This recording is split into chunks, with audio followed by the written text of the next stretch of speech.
there's this tendency that we do of not sharing because we don't want to have that feeling that people don't believe in us. And I get it.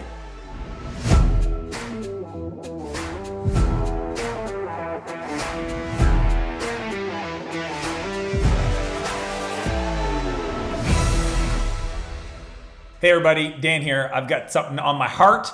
I do know this shirt is a little loud, but it's about going too big and too fast. And I thought maybe this shirt was going too big and too fast, but why not? We're gonna wear it. My videographer, Sam, said it looked decent. So we're gonna go with that. But anyways, I wanna talk about when you have a vision for what you wanna create, but sometimes you're getting advice from family and friends and it makes you feel like they don't support you.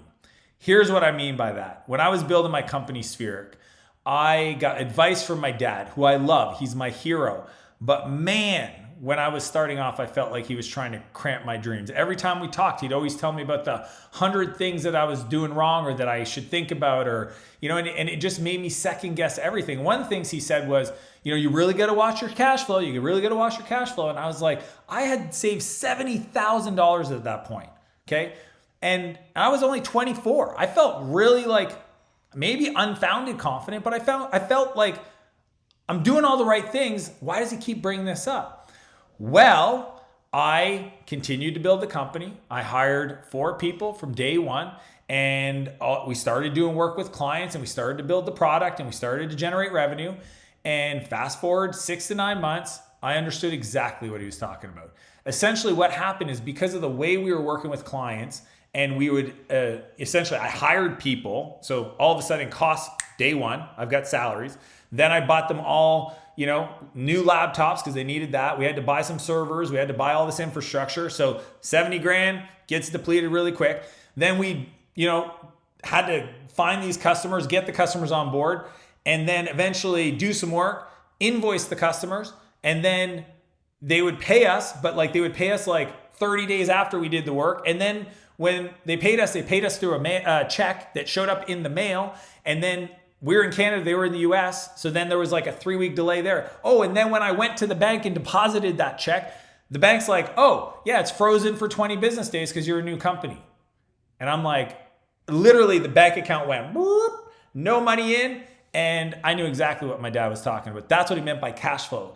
And I ended up having to sell my receivable, sell my essentially invoices to a business payday loan shark. Those payday loans for individuals, they exist for businesses as well. So if you need some cash before your paycheck, and they will 100% finance your receivables, and they'll take 30%. So I literally lost 30% of my profit or revenue just because I didn't understand how to manage my cash flow. Now, when my dad was saying this to me, it wasn't because he was not believing in my dream. It's because he knew I didn't have the experience to make financial decisions that were aligned with cash flow because I was just looking at revenue. So I want to share a few principles. Number one is to dream big, but start small, but at least start. Okay. So I just want you to start. I want you to get 1 customer. I want you to get 10 customers. I want you to get 100 customers, but I want to make sure that you keep your expense structure small and reinvest. I don't want to stop you. I want to encourage you. I want you to dream big, okay? But you got to start small. I had a friend, Julie, once, and she had started a company, a personal training company in her house. She converted her whole basement into kind of a gym. So emptied out the basement, bought gear, equipment, etc., started her business, posted it on Facebook. It's probably a year, 16 months after she started that I get a call. And she just said, hey, I could use your advice. Do you have some time? And I went over to her house. This was 15 years ago. And I go and we go upstairs to her office, and we're sitting in her office, and she goes, here's the deal. Essentially, I, got some money from my parents. I got a line of credit. We secured against the house. I spent all the money on the new equipment in the basement, my office, furniture. She had letterhead, she had business cards, she had a branded swag, she had everything. And the problem was she had no customers. She just, and this is normal. This happens every day in business. And maybe you're like, whoa, why did they do that? Why didn't they start small and do workouts in a park, and then from a park they could. And I get it. People say this all the time. They're like, oh, if you're starting a restaurant, you should start at the farmer's market, and then to the food truck, and then eventually a small location, and then maybe a pop-up shop or whatever. And I've told people the same advice. But I also realize that if you're not around other people, that maybe you just think that is what business is about, is the setup. It's getting the gear to attract the customers, and nobody's going to want to come train in my basement on old gear, or nobody's going to take me seriously if I don't have like branded swag and I'm like supposed to be a business person.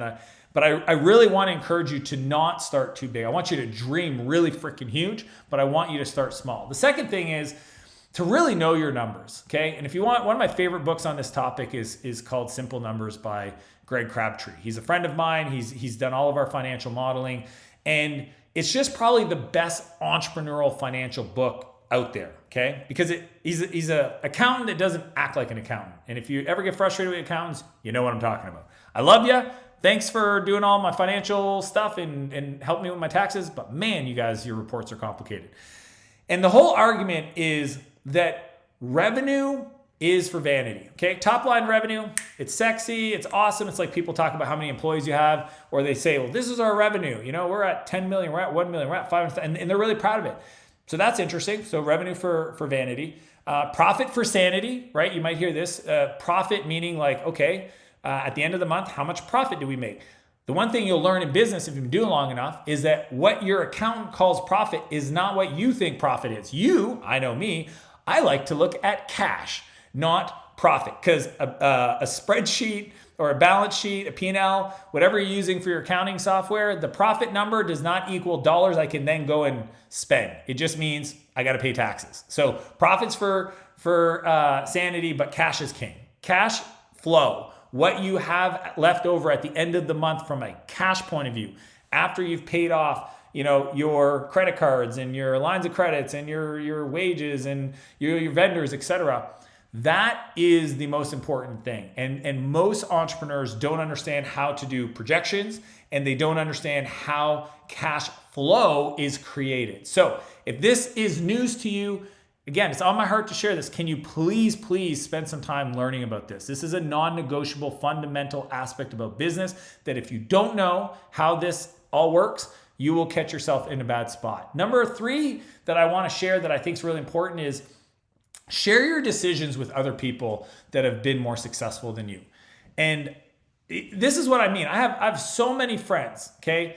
Family members, cousins, friends in my community that I find out after the fact that they made a big decision to buy a business, to start a business, to invest their life savings into a business, when they could have shared that with me prior. But people in the early days, you're just like, well, I don't want to. You get into the spot where you're worried that if I share my vision and they don't buy into it, then I'm going to feel deflated. And there's this tendency that we do of not sharing because we don't want to have that feeling that people don't believe in us. And I get it. But I'm telling you, if you're making big financial decisions, don't necessarily go to your parents who've never done this before, who've never maybe executed their dreams at the level that you're going to do. And that's totally fine, no judgment. But go to people that have had that kind of success. If you have any friend that's been in business for 5 years and you're starting a business and you are not sharing your decisions with them, just saying, hey, here's some big decisions we're making. This, and this. A new business partner. I'm deciding I need to raise some money. We're moving locations, whatever it is. Just get in the habit of sharing your decisions to get feedback. Now, you don't have to take any action on it, but at least you're going to be informed. At least you're going to have somebody doing a check and balance on you. And I'm telling you, if you're wanting to go big, then these are the things that are non-negotiable to allow you to stop the potential downside of making bad decisions, right? And to really put a bow on everything, I want to share this belief that I have when people are comparing themselves to others. They see, a big company do this and they're like, well, they're doing this, or they see an individual doing something and they're like, my friend's doing this, so this must work. Here's the caution, okay, which is all of this wrapped up into a bow. Don't compare your chapter 1 to their chapter 13. okay, or their chapter 27. If you have never had a business in the past and a side hustle when you were 17, selling something at the farmer's market, doesn't cut it, okay? Unless you are supporting yourself 100% financially by your business and you've had some success, then you don't have a chapter one. You don't have 1 year of education, right? And when we compare ourselves to the 32-year-old that's making 25 million a year, and you don't realize they've legit been running their business since they were 15, meaning that from the age of 15, and I have friends like this, they have been self-sustaining their income off of business activities. So they're on chapter, what would that be, 17, and you're looking at their decisions and comparing your chapter 1 to their chapter 17.